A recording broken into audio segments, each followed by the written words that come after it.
Not only is it because I see life through one eye, because I wear a prosthetic eye, but it was the way that I thought about things, the way I thought about all the resilience of being a cancer survivor of a rare childhood eye cancer that most children, if it's not detected early enough, it could be a cause of death. And then there were a lot of times I was the only Muslim woman in school environments, work environments. And so being able to tell my story really led me to empower others to tell their story. Hey, I'm Matt Bowles, and this is The Maverick Show. Stories from around the world about what really happens when you build a life beyond borders.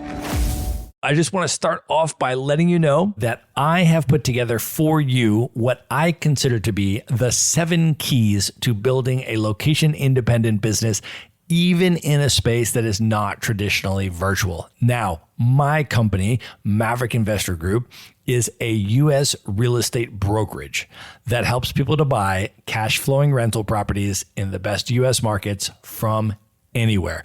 And when I told people that I was co-founding that business back in 2007, they told me I was crazy because a real estate brokerage is not a traditionally virtual business category. But fast forward today, I have run that business from 65 different countries, and 100% of our staff is fully remote. And since then, I have been asked to speak around the world at Nomad conferences about how to do this. And now I have distilled it down for you to the 7 keys of building a location independent business. And you can get that at themaverickshow.com/keys.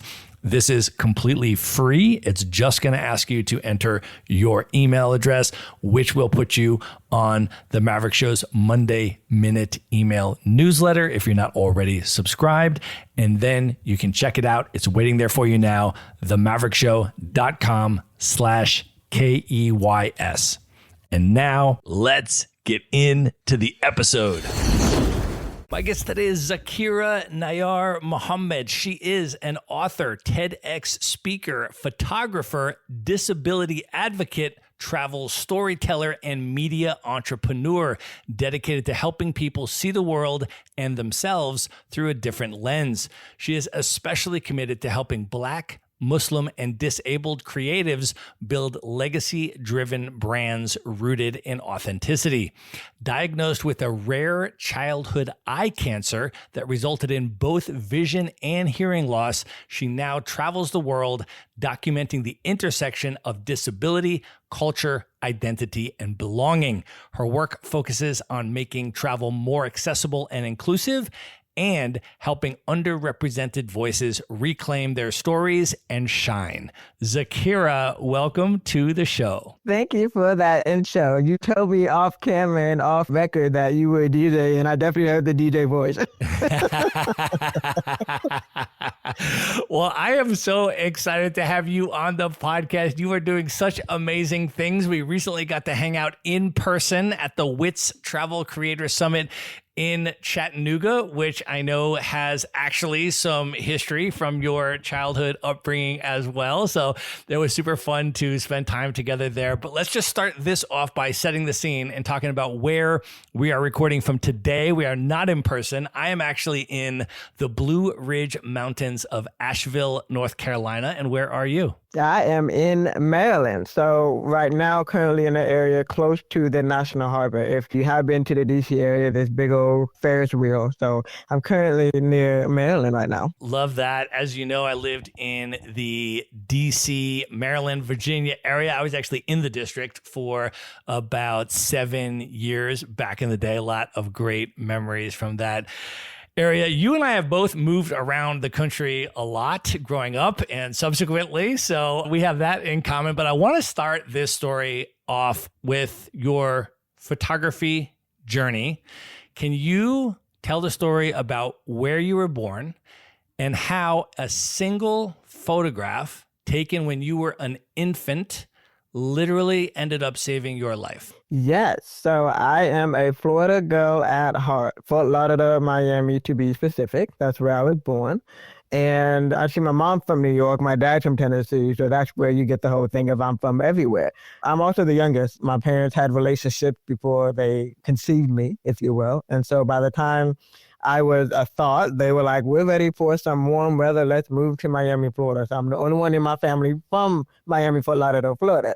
But while there, my mom's capturing a picture of me. I'm the youngest, so she capturing pictures of me because, hey, it's my baby girl doing this, doing that. But she saw this white glow in my eye. If you remember back in the day of the other type of photograph where you would see your red glow, all the blood flow in your eye. Instead, she saw white. So, of course, this was the days of you had to take the camera to the convenience store and wait for it to develop. And when it did come out, she had that picture, took it with her to my 6-month checkup. That pediatrician brushed it off and said there was nothing to worry about. She asked for a second opinion. That second opinion, she got back home in New York at Sloan Kettering Memorial. And then at that time, they made a referral for me to have surgery to remove my right eye. Because if they had not caught that, if my mom did not trust her intuition, I would not be listening and talking and looking at you today. Well, I know that as you grew up, photography continued to play a major role in your life. Can you think all the way back when you were 5 years old and you got your very first camera? What do you remember about that? I know my mom introduced me to a camera because the teacher claimed that I was not talking at school. She told them that I was very chatty at home. So the teacher encouraged her to introduce me to some kind of form of creativity, whether that's going to be writing, whether that's going to be photography. And photography ended up being the thing that I literally took it and ran with. So the camera that I was introduced to was the original iteration of a Polaroid camera. And all she did was show me how to look through the viewfinder to see what I want to take a picture of, how to press the shutter button to take a picture. And voila, the pictures that would come out were decent pictures. Most times they're blurry and of nothing. But she's like, whoa, this is an actual picture. She must have something here. So then that camera upgraded into those same convenience store cameras that my mom used to take a picture of me. And those were the cameras that I just basically took with me. She always made a road trip out of my medical appointment. So I was always taking pictures when we were going to the medical appointment, when we were going to be with family or going for a vacation. And it's really been a part of my journey, my life ever since. So how did your photography journey evolve as you got into middle school and then high school? Yeah, I think it just because it never really left me. I think my mom was like, maybe this is a career you want to make out of it. So there was a yearbook club in middle school. So I was unofficially a part of the yearbook club because I was always having pictures taken of my classmates. So I had that same camera with me in every yearbook. At the end of every yearbook, not only are we signing each other's yearbook, but I'm giving them a picture that I snuck of them. And then I also got to have my first international trip at the 8th grade as well. So 8th grade going into 9th grade, I had my first international trip. So I got to continue and evolve to a different type of camera. This was now like a first iteration of a digital camera that had video capability.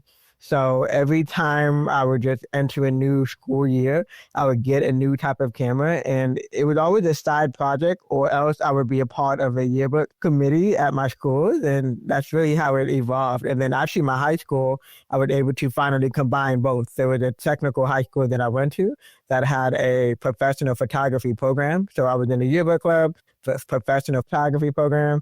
And then there was actually a program for seniors and juniors in high school to be a part of a student newspaper. So I never stopped creating. I never stopped photographing. Tell me about that first international trip. Where did you go and who were you with? It was for students who were either hard of hearing, which is also one of the results of the radiation treatment of my cancer and my surgery. So I did lose my hearing a little bit. So my very first international trip was with a group of people who were hard of hearing or already completely deaf and cannot hear at all and only use sign language, for all of us to come together. And the people who wanted to learn sign language and learn what it was like to be a part of people of the deaf culture. So we went to Costa Rica. We had a sustainable trip where we learned where the pineapples grow and where your Starbucks beans come from. And my first taste of cilantro fresh from the ground. And that was a wonderful spring break week going to Costa Rica. The travel bug bit me, as they say. What was it like traveling with that particular community and that particular group of people? What impact did that have on you? Before that, if I was not going with my mom or my dad somewhere, I did not want to go because I knew there was a sense of comfort because who am I going to trust and talk to when my hearing aid battery dies, or if in a language I didn't fully know Spanish. Yes, I grew up in Miami. I didn't fully learn Spanish.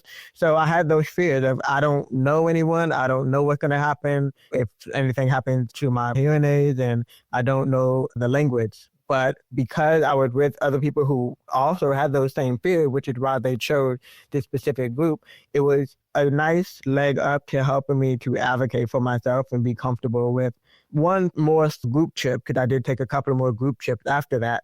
But also I was not afraid to go to other countries anymore. And what was the first time being out of the country like for you? What impact did it have to be in another culture where they speak another language? Take us back to that moment. What did it feel like? Yeah, I remember I've always loved mountains, and I learned as time goes on, there's a reason why I love mountains so much, but I've always loved mountains, and that's the first thing I remember once we got out of the Costa Rica airport, going to wherever we were staying, and there was so many mountains, there was so many curves, and I just remember being able to see that. Even if I couldn't hear, like say I decided to take my hearing aid out and I wouldn't be able to hear the wind against my ear because we had the open air buses, but just knowing that it's another country, but it still felt like home because there was a similarity of mountains, and there was still that similarity of black beans and rice, Hispanic food in a different country. So it was still nice to know that you can still have a sense of home in a different country.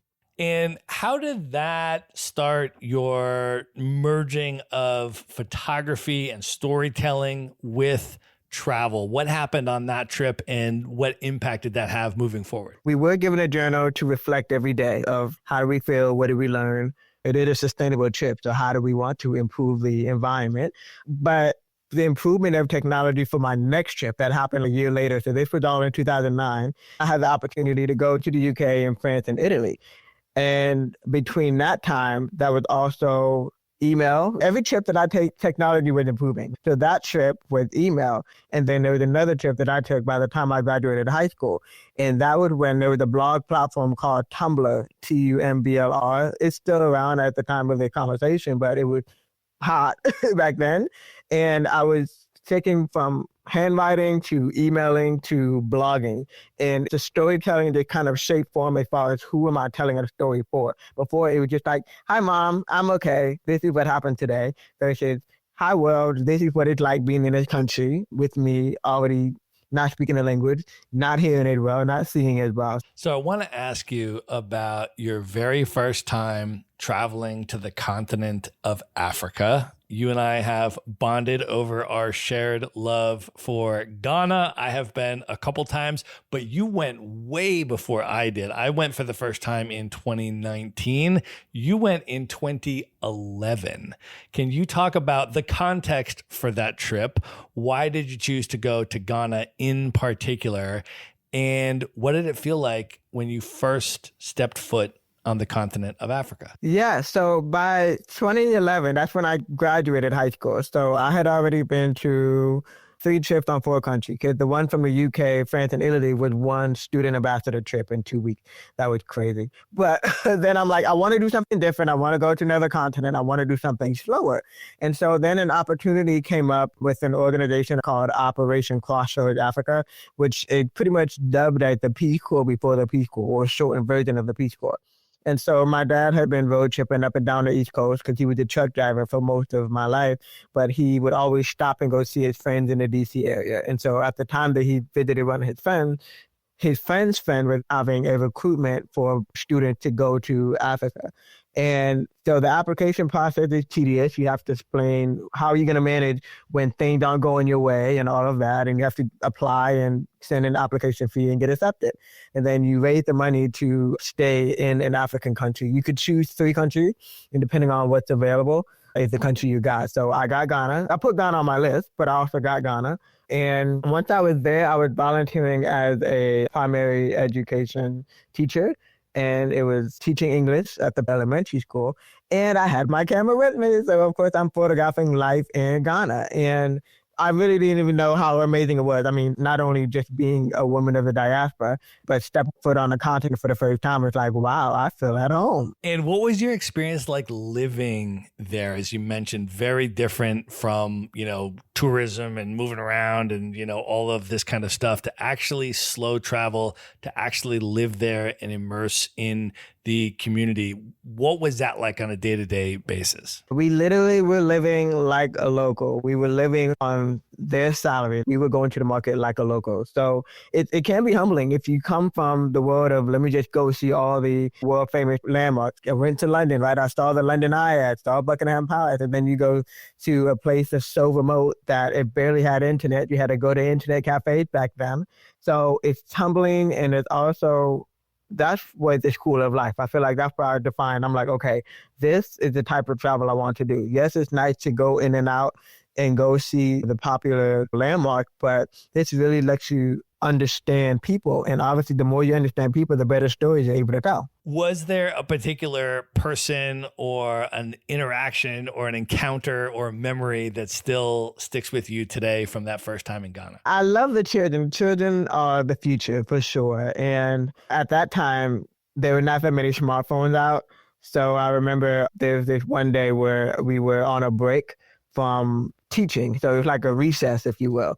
And so I would just ask the teachers, I'm like, can I take pictures of them? They love taking pictures of them. They love seeing themselves on the camera.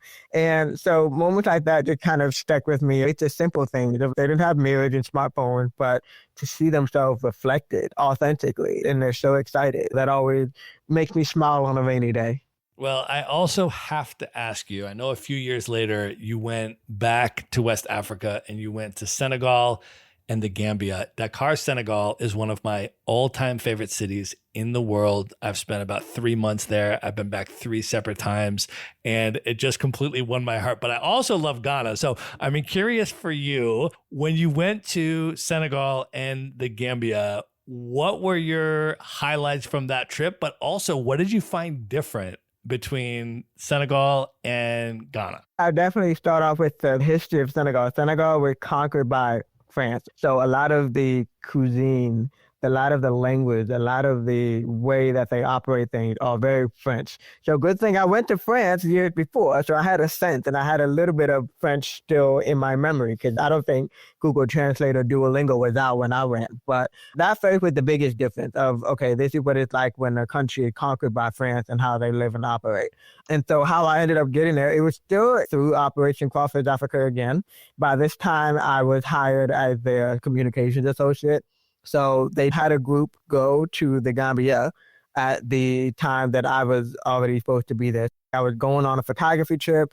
I was going as the communication person for the organization. And then I had a little personal endeavor as well. I had already bonded and met with other volunteers from my years before. And when I was ready to go explore a new country, I actually met my then husband. So we bonded, met. I have a whole different story of just immigrating him to the U.S. and that culture shock. And although we're not together now, we're still cordial. But just knowing that the border crossing is different too. Ghana is so big, you spend a whole week just going to see all of Ghana. But Gambia is just a strip of a country. Technically was Senegal back in the day, but the British was like, let's just get this strip of a country and call it ours. Cheerio. So you can cross the border now to the 2 different countries. So that's different too. It's experience different visa processes, different border crossing, but it's still West Africa. So the culture is still the same as well. So I know a couple of years after that, you went to South Africa for your first time. And I want to ask you about where you went in South Africa and what the context was for that trip. And then what was your experience like there? What were some of your highlights from the South Africa trip? South Africa was my first technically solo trip. So by this time, there are a lot of Facebook groups with a lot of travelers sharing tips, or if they're going at the same time, they will share their dates in their Facebook group. So technically, it was my first solo trip. My main intention for going was, at the time, Essence Music Festival had a partnership with Durban, South Africa. So I went for the Essence Music Festival. But I flew into Johannesburg and spent a couple of days in Johannesburg, took the inter-country flight to Cape Town, spent a couple of days in Cape Town. Because, of course, historically, we know that most of all civilizations started in the continent of Africa. So my brain has always been trying to understand that history of, well, which country, which one was first? And I really did feel like South Africa really started it all. One thing that also stood out to me was how South Africa was on the real end of the apartheid. And it's really just the exact flip end to me of the civil rights era. So it was really interesting to see that comparison. And because it was the first predominantly English speaking country, I kind of felt at home. I was in my first solo trip and I had a few digital nomad clients at that time. So my first experience just doing work at the daytime of my time zone, because it can be daytime in there by the time they see my email and everything. So it was really peaceful. For me, when I was there, it was fun. It was peaceful. I'm a water girl, of course, so it was lovely to be near the water again, too. And I'm curious also, since you've been to these different regions of Africa from the north to the south, what your experience has been like as a Muslim traveler in particular, and a visibly Muslim traveler. You wear hijab. And when you're in a place like Senegal, it's almost 90% Muslim. And then as you come down, you get to the Ghana, Nigeria, it's maybe 50% or so. And then you're all the way down in South Africa, and it's maybe 10% Muslim. But there are some amazing historic Muslim communities there in terms of the Bo-Cap in Cape Town, which is where I stayed the first time that I went to Cape Town for about 5 weeks. And then Salt River and a couple of those other historic Muslim communities in Cape Town, which are really amazing. But I'm curious, just for you, as a Muslim traveler moving through the continent, what has that experience in particular been like? This is an interesting question because I am a Muslim. I will say that you see that in most of my brand photos. However, because it's such an identity crisis for me, because I'm the only one out of my family, out of all my siblings, that are Muslim. So I've always been, okay, I'm wearing a hijab. Let me just assume the Caribbean side of my family, right? So I didn't really fully immersed into it until I got to Kenya, almost 10 years after South Africa. Because when I went to Kenya, I was initially invited to Kenya by an orphanage that was run by Muslims. So they were literally looking at my feed of like, we see you are a powerful Muslim woman. We want you to come here and mentor the girls and the boys. Where they are in Kenya is a very Islamic Muslim area. The separation, the gentrification of like half of the area in Kenya where I was in Diani is the European tourists coming to the beach. The rest of them, predominantly Muslim. So that was really my first time just saying, okay, I'm here. I am a hijabi. I am a Muslim woman. I am traveling. I am a Black American. All of that meshed into one pot. I felt comfortable there. Of course, then there's the language. The minute I open my mouth, they're like, oh, Americani. But that was the most spiritually influential trip for sure. That ended up being a whole year. But also my mom and I too, because she's trying to strengthen her spirituality as well. So I really didn't connect it to my travel until Kenya. Okay, so let's talk about Kenya, because Nairobi is another one of my all-time favorite cities in the world. I've been back a couple times, spent a couple months in Nairobi. And I'll be honest, when I go to Kenya, I have Kenyan friends that live there and everything, and people tell me about all these amazing places in Kenya. And I have been out to Masai Mara and I have done a safari there. But other than that, I just land in Nairobi and I'm just like, I love this city so much. I just want to stay and be an urban resident and live in Nairobi. And I have not actually seen much else of Kenya outside Nairobi. I just keep going back because I love Nairobi so much. But you have traveled more extensively than I have. You spent a lot more time there. You've lived for an entire year in Kenya.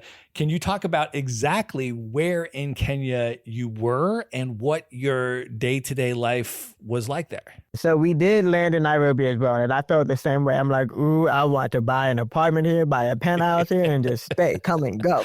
So we landed in Nairobi because there is a nonstop flight from New York to Nairobi, Kenya. Kenya has its own airways, nonstop, but they have a train as well. They have this really fancy train. Think of it even better than the Amtrak. They have the first class seats that are like the first class of an airplane. So amazing. But we were on the coast of Kenya. So on the map, the bigger city that will show up on the map is called Mombasa.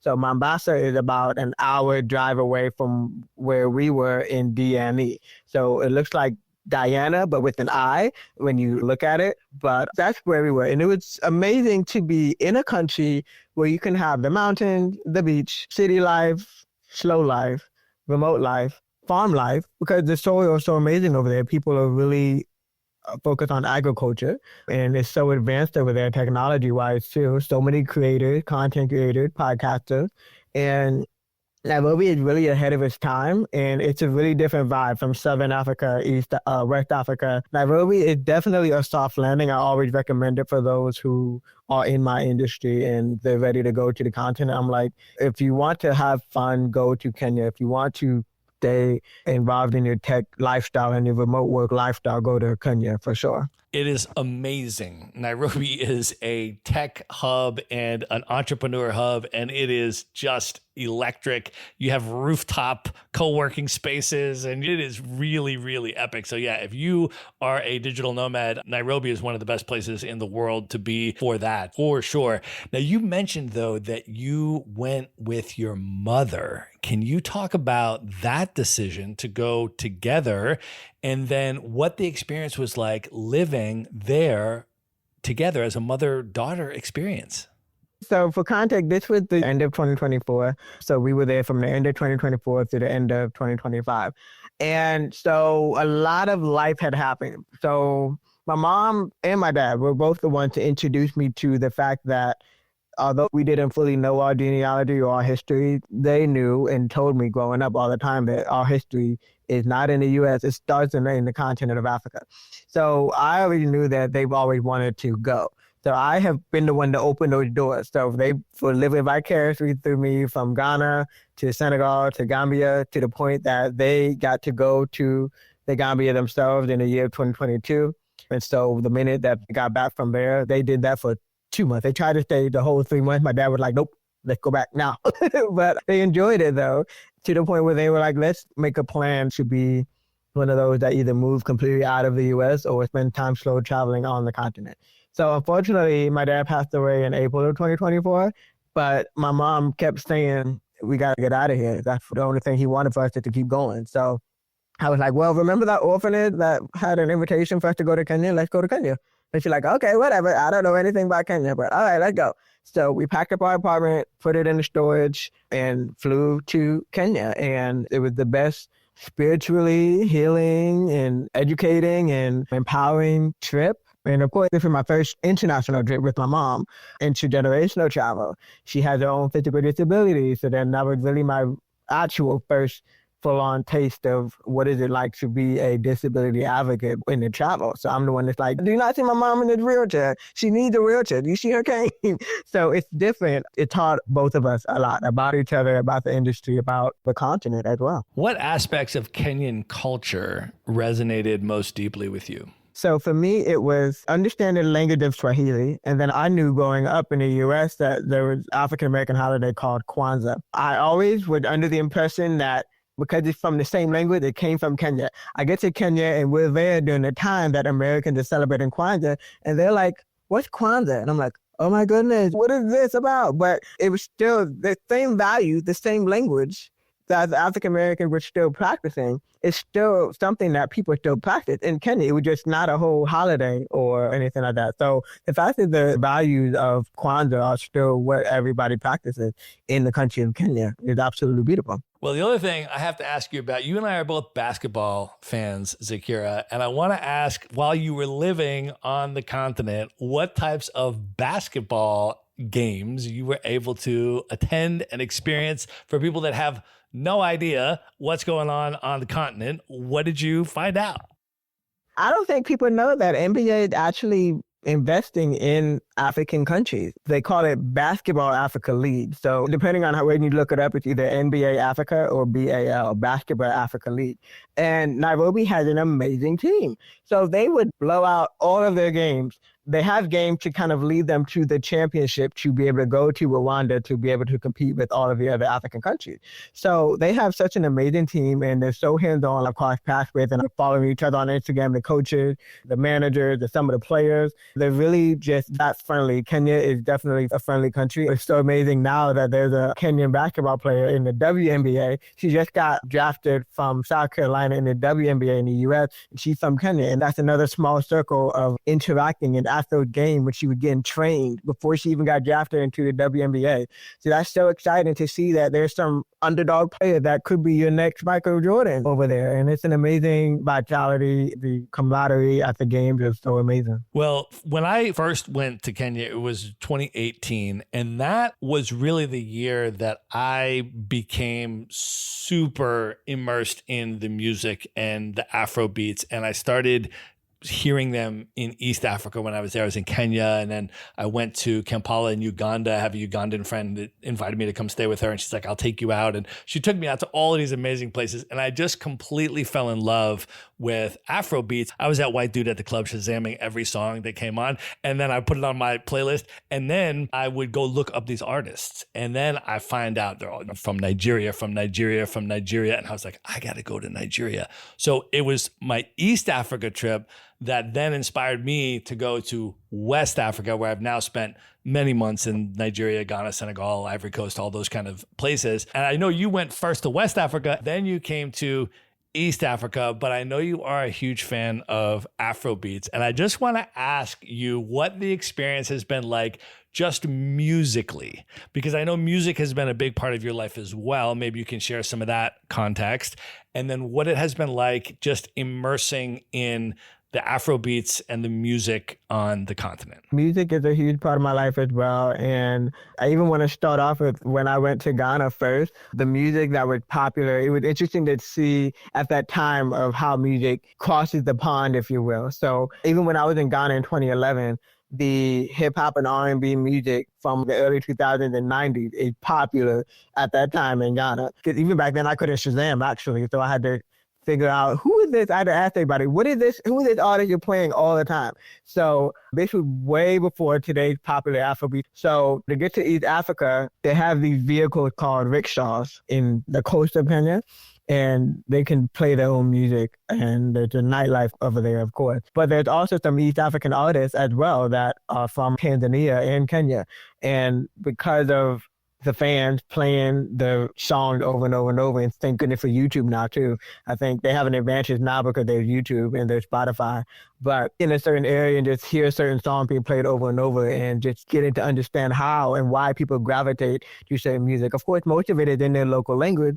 So when I ask them what do the lyrics mean, it's always about social impact, empowerment, freedom. And they're the same. Everybody's inspired by Bob Marley, for sure. I feel like Bob Marley really is the instigator for it all. So they always are inspired by Bob Marley. They always are inspired by Fela. And so it's been amazing to really see what that music still unites people, you know, no matter what the language is. I like the beat, so I'm bobbing their head to the lyrics too. Yeah, and I feel like the more I travel around the continent as well, the more I've been able to really start identifying the different types of regional artists from the different countries and what they're doing. And you go to Tanzania and they have the style of music, they call it bongo flavor, right? Is what comes out specifically of Tanzania. I actually did an episode with a Tanzanian guest. For people who haven't heard the interview with Justa Lugwanzama, that was one where we went pretty deep into some of that music. But when I'm in Kenya and I'm finding these Kenyan artists, or I'm in wherever it may be, I can remember the first time I went to Nigeria, and I was in Lagos for a month, and I was shazamming all the songs. And by the time I left Lagos after a month, and I was going to Accra in Ghana for the following month, and I was like, I have the playlist. I've been in Lagos for a month. I have all of the latest tracks. I'm going to go to the club in Accra, and I'm going to know every single song. And I went to the club in Accra, and I didn't know any of the songs because they're playing all Ghanaian Afrobeat artists. And I had all Nigerian artists on my list. I was like, okay. And then you go to Senegal, and then it's all this Francophone Afrobeats, right? And then it's like, whoa. And so then I start doing that. So now I have all my French language and all this kind of stuff, and have all these different playlists from all these different regions. And it's so special when you can just go and spend time in these different parts of the continent and just absorb the different music, which then becomes, for me, the soundtrack of my journey and my experience in these places. Do you find that? Yeah, absolutely. I do have certain playlists of, for example, the girls at the orphanage, if it was just downtime, or they had their own hair salon too, so they would use my phone to play it on the speaker, and the songs that they would find, I've saved them to my history. So I have a playlist of certain genres of music, and I remember it because I'm like, I went to this country, that's why I made this playlist. So absolutely. I know you went back to Ghana earlier this year, and I want to ask you about returning after 15 years since your first visit and why this most recent trip was a much deeper connection with Ghana. So I went to Ghana, yes, for the first time in a long time. I think I had made it my goal. I'm like, I don't want to come back here until I can buy a house or until I can claim it as my home. Little did I know that in 2023, I did my DNA test. When I did the DNA test, I had a percentage of Ghana, a percentage of Benin, a percentage of Gambia, a percentage of Mali, too. I could see both, what came from the maternal, what came from paternal. And so most of West Africa came from my maternal side. And then a bit of East Africa, like Zambia, Tanzania area, they call it the Southern Bantu tribe. And then the Cameroon side of Nigeria all showed up in my DNA test. So it's kind of like, oh, that's why. So I told my mom this, and she didn't feel at home in Kenya. I did, she didn't, right? Because obviously that's not in her DNA. That's understandably why, of course, among other things. But she was ready to go to a different country. So we thought we were going to buy an apartment, buy furniture and everything in Kenya. Then she's like, nope, I'm ready to go. Let's go west. And so she went to Ghana first on her own, Miss Independent. We're both December babies. So all I did was make sure that she connected to my people that I knew from 15 years prior who were still there, still thriving. And I went to go visit her, essentially. And my visit, I felt like I was a tourist all over again because Accra, the capital, just grows tremendously, especially after 2019, which was the year return campaign to have people of the diaspora visit at least. And a lot of people chose to move back. And so that's what the marketing is now of like, you can still move here, you can still buy an apartment over here. So my mom's like, I'm at the last phase of my life. I don't want to invest in nothing, but you keep looking, see what you want to do. So it was still nice. I still felt at home. I think now that I've been to a few more African countries, I knew how to handle what they call the quote unquote foreigner tax. So I knew how to handle that now, but it was still just right at home. I still felt right at home. So you and your mother have different disabilities, and I'm curious, traveling around the continent or around the world, what are some of the challenges that you have faced moving through the world as a disabled traveler? So my mom's disabilities are more visible than mine. So my mom has always grown up with a certain disorder that affected her legs and her hips and the way she walks. So she always had a cane. And so now that she's getting older, we need a wheelchair a lot more. And especially if you're in places where the roads are not finished, it can be a bit tricky. So it's been tricky because not all of these resources are just out there and available as they would be in other countries. It's still a matter of mainly me because my mom says I handle people differently. She's like, I got some kind of CEO energy about me that, and she'd be like, can you please give me a wheelchair? And I'm like, get her a wheelchair. So I just talk to them differently, again, because I've been around the culture, so I know how to quote unquote handle them. But you still have to ask for what you need. You still have to advocate for your needs, and not all of the needs are there. Because I think I also have a knack, because I've been on social media for so long, to look really closely at the fine print. Is this Airbnb actually accessible? Does this Airbnb have a big enough bathroom? Does this Airbnb have a lot of steps? Is it on the first floor, the ground floor as they call it, or not? So it makes it a little difficult because I have to do a bit more research, a bit more advocating, but it allows me to be more empathetic. What are some of the biggest misconceptions that people have about disabled travelers, and how can non-disabled people be better allies to disabled travelers? Empathy really goes a long way. That's my word. And if you need to look up the actual definition of it, do that. Just because it's a disability you cannot see doesn't mean that someone doesn't have it. We really don't know. It could be neurodivergent. It could be completely invisible. And simply, if you have the capacity, ask, how can I help?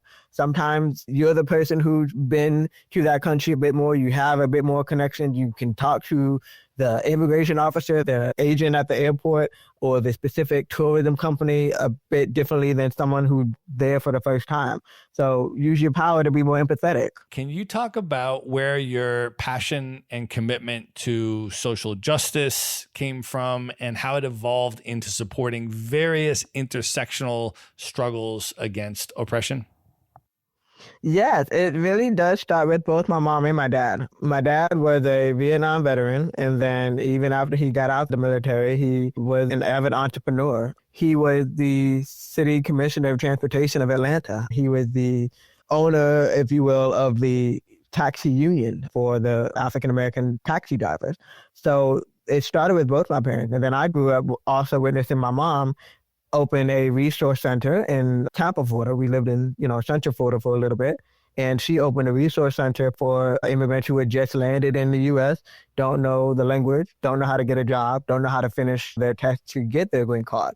So I've always seen that as a part of my life. So I knew to make that a part of my life. Can you talk about how you've integrated those values in the way you've built your business, the clients that you work with, and the way that you teach storytelling and brand building today? Not only is it the value that I saw, be of integrity and serve others, but I think it's also being a Muslim as well, growing up with those values. There's a certain 5 pillars that Muslims are supposed to follow regardless. So, of course, 2 of them include be charitable, be honest, and always stay prayerful. So no matter what the type of prayer looks like, because traveling is not easy, so stay prayed up no matter what that looks like as well, really kind of helps me to bring that same sense of listening when it comes to business, when it comes to traveling as well. I want to also ask you about your book, which is entitled Seeing Life Through a Different Lens, a survivor's memoir on overcoming adversity with resilience. Can you talk about the book and also what the writing process was like? So, just like you said, it's seeing life through a different lens. The title of the book came to me. I woke up one night and it came to me and I actually wrote down. Most people, we get these thoughts when we sleep and we don't write them down. I wrote it down and now it's the title of a book and a TEDx talk.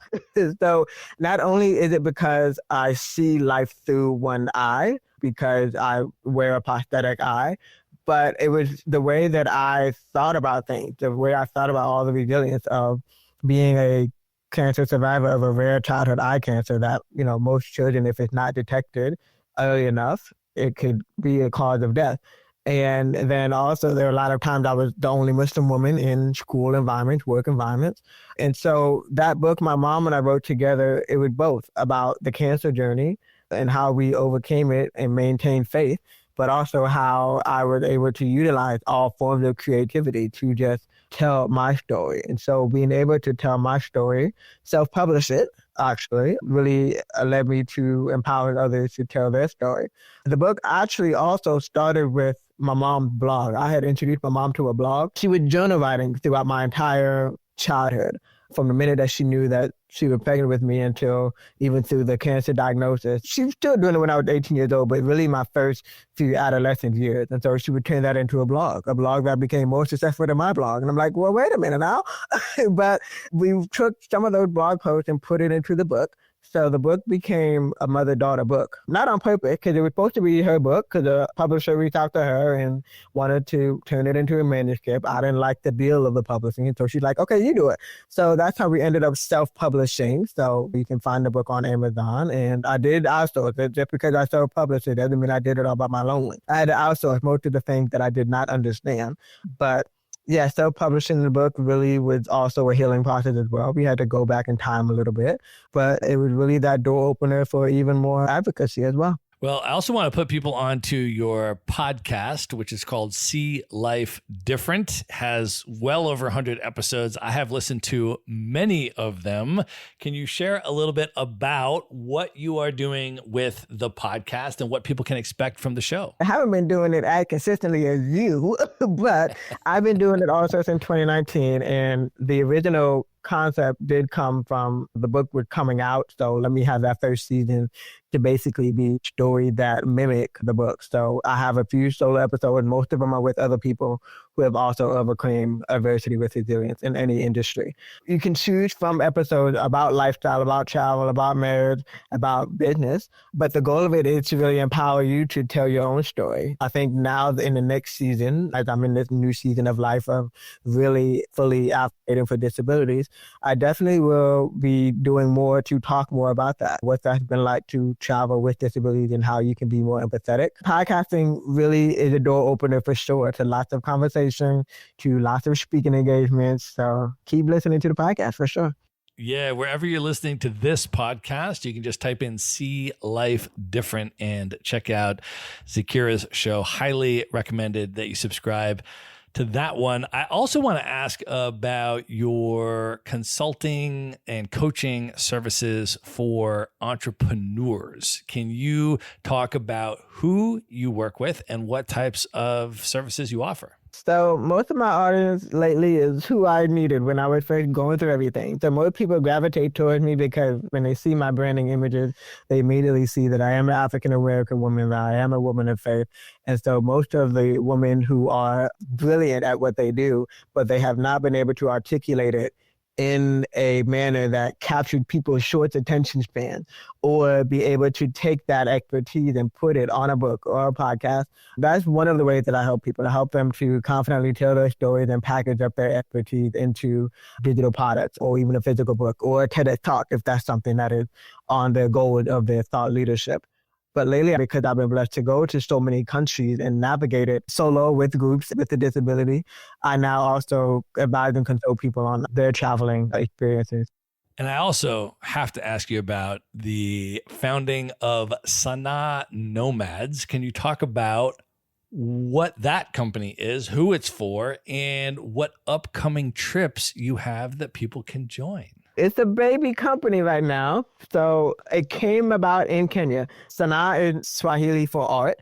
And nomads, we know what nomads is, because I'm sure that's what you want to be, right? So nomads who are artists, whether you're a photographer, podcaster, content creators, you deserve to go on a trip, especially if you've always wanted to go to an African country, to go on a trip and spend some time, not just immersing into culture, slow traveling, but also going to places where you can still be that nomad, where you can spend that time working on that book, spend that time just being in an environment where you can safely record your podcast, record your video. So those are some of the trips that are in the works. Either come with me back to Kenya, come with me back to Ghana, and eventually some other African countries as well. All right. We are going to link all this up in the show notes, by the way, folks, because I know we are going through a lot of stuff right now, but it's all going to be at one place at themaverickshow.com in the show notes for this episode. So everything that we discuss and that we mentioned, if you're listening to this on the move, you can always just find them in one place, and we will have direct links.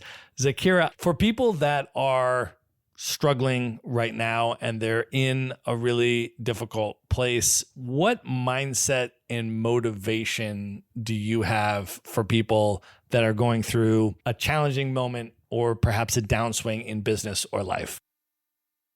Yeah, we all have that moment. I've definitely been through plenty of them. And the key thing that I always keep in my forefront is my why. Sometimes I have to remember who little Zaakirah was, who was the young girl, maybe between the ages of 7 to 13, that was constantly creating, constantly writing, constantly taking photographs.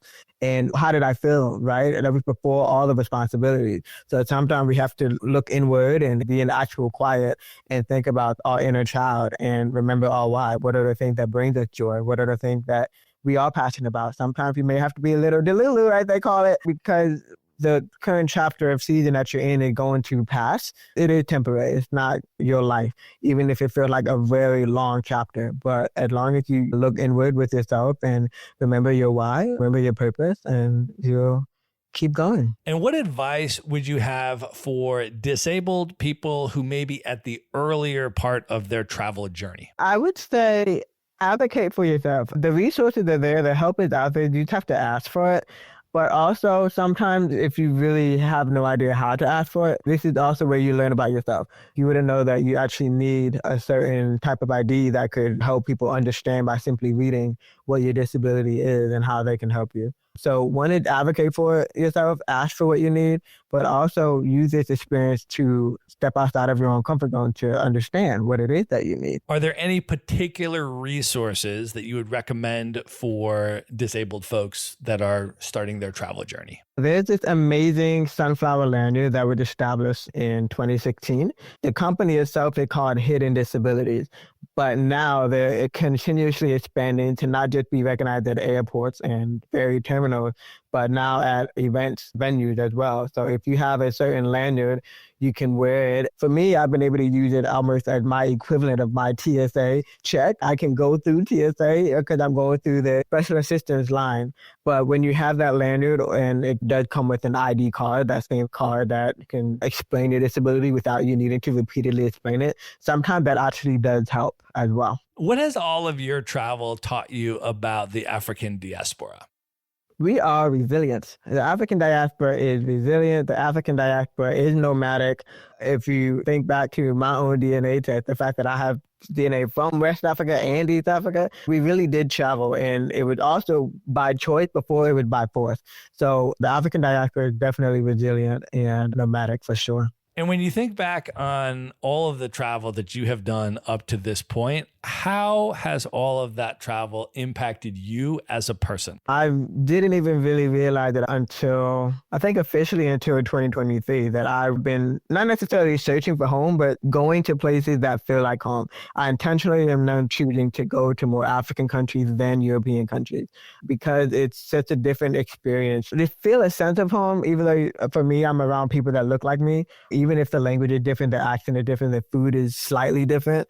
But I think being around other cultures helped me to continue to learn more about myself. I feel like I indirectly do genealogy trips. Well, you mentioned your TEDx talk, which we're also going to link up in the show notes. I want to encourage people to go watch that. It is entitled Seeing Life Through a Different Lens. When you reflect back on your entire life and journey now, what does it mean to you to truly see life through a different lens? Yeah, I think I've been in a unique opportunity and a unique middle ground to be empathetic for those who are not as disabled as me. I've been blessed to see the world through one lens and see humanity through one lens, and I can now empathetically advocate for others. And why are you so passionate about continuing to travel at this point in your life? What does travel mean to you today? Travel is still a sense of finding home, but it's also checking off bucket lists. I do want to go to more countries because I still like to see the difference between the cultures and the people. But also it's to establish more roots. I've always been one of those that knew I've been following the people that have had homes in the U.S. and homes in the country in Africa and homes in the country in Asia. So I think I'm one of those that want to find one place that I can keep going back and forth to. So it's created opportunity, still cultural immersion, and as well as eventual real estate too. Well, Zaakirah, I think that is actually the perfect place to end the main portion of this interview. And at this point, are you ready to move in to the lightning round? Yes. Let's do it. The lightning round. All right. What is one book other than your own that you would most recommend people should read? There's a book called Anti-Ableist Manifesto. It's by Tiffany Yu. She became paralyzed as a result of an accident, but she had become a disability advocate. So she literally wrote a book and featured a bunch of other disabled advocates about how you cannot be an anti-ableist and essentially be more empathetic to those with disabilities. It's a short read. You can choose which story resonates with you the most, but it really just teaches you, it's a kind of like a manifesto, literally, to be more empathetic to those with disabilities. All right. What is one travel hack that you use that you can recommend? I really am enjoying my space cubes. For example, I just came back from London and I was in a smaller than usual space. If you go to the UK and England, things are a bit small over there unless you get like a house. I'm so glad I had my space cube because I could just not make a mess in my luggage and make a mess in the space and take up all my space and just get exactly what I need. So I'm so glad I have space cubes. All right. Who is one person currently alive today that you've never met that you'd most love to have dinner with, just you and that person for an evening of dinner and conversation? My favorite artist is Usher. I've been following his journey and he's also worldly minded and I would be starstruck. But if I could just have a dinner with him, I feel like almost the equivalent of that. There was a quote that most people were thinking about. If you could have dinner with Jay-Z or just get money from him, which one would it be? Mine is going to be Usher. All right. Knowing everything that you know now, if you could go back in time and give one piece of advice to your 18-year-old self, what would you say to 18-year-old Zaakirah? I would tell her to be patient. She was so ready to get out of the house, go see the world, go be Miss Independent, and it ain't going anywhere. Your time is your time. What's meant to be is meant to be. All right, of all the places you've now traveled, what are 3 of your favorite destinations you'd most recommend other people should definitely check out? Yeah, definitely check out Accra, Ghana. Definitely check out Nairobi, Kenya, and check out London, England. All right. What are your top 3 bucket list destinations, places you have not yet been, highest on your list, you most want to see? I still want to try to go to somewhere on the continent of Asia. I have never gone to the continent of Asia yet, not yet. So Bali, Indonesia had definitely been on my list. I also have not gone to Northern Africa yet, so I think I can check that off by going to Egypt. And I would like to go to more Caribbean countries, so maybe the Cayman Islands. All right.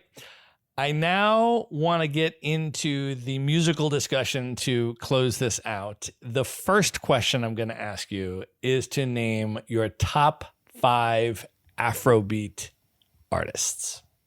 Okay, top 5 Afrobeat artists. I just saw Tiwa Savage perform. She was amazing. Wizkid, I saw a documentary by Wizkid on my recent flight. Burna Boy, he sampled a lot of my favorite R&B artists. He's up there.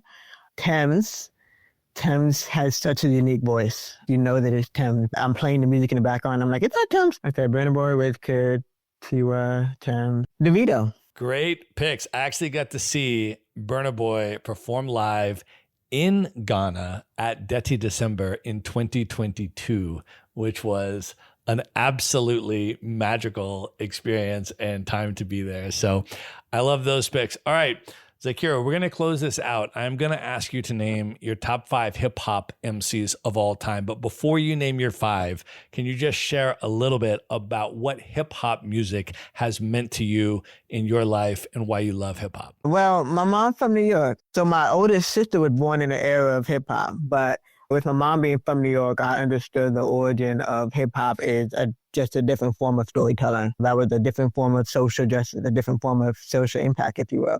So my top 5 are definitely personal as far as whose lyrics or whose time era really resonated with me. So in no specific order, but just off the top of my mind, Ja Rule. I'm a big Ja Rule fan. Eminem. I really resonate with Eminem music. Jay-Z. He's my fellow December entrepreneur. And I think I want to say I like J. Cole if I want to get a little bit more recent. And I like Kendrick Lamar. Great picks. All right, Zaakirah, at this point, I want you to let folks know how they can find you, follow you on social media, check out your podcast, and then learn more about the upcoming trips you have, how they can buy your book, how they can work with you. Give folks the whole sort of Zaakirah ecosystem. How do you want people to come into your world? And everything you say, we're going to link it up in the show notes. I like that you said the word ecosystem. Because I'm a brand strategist, sometimes for other people, I try to make sure that it's all just a few different clicks. So the easiest place to start right now is if you look up See Life Different with Zaakirah Nayar. It should bring up almost all of the things at this point. So Zaakirah, Zaakirah, and my middle name, Nayar, Nayyar. When you see that, usually that's how you know that it's me. There's a few Zaakirahs, and just make sure you have one that has a hijab on, then you know that it's me. Sometimes if you look up my username, which is Illuminous one, ILLUMINOUSONE, it's actually the meaning of Nayar, so bright light.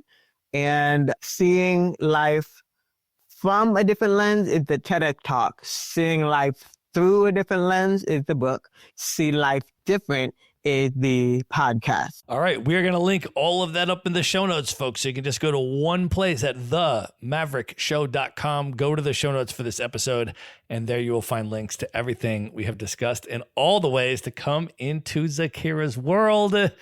Zaakirah, this was such a special conversation. Thank you so much for coming on the show. This was fun. Thank you. All right. Good night, everybody.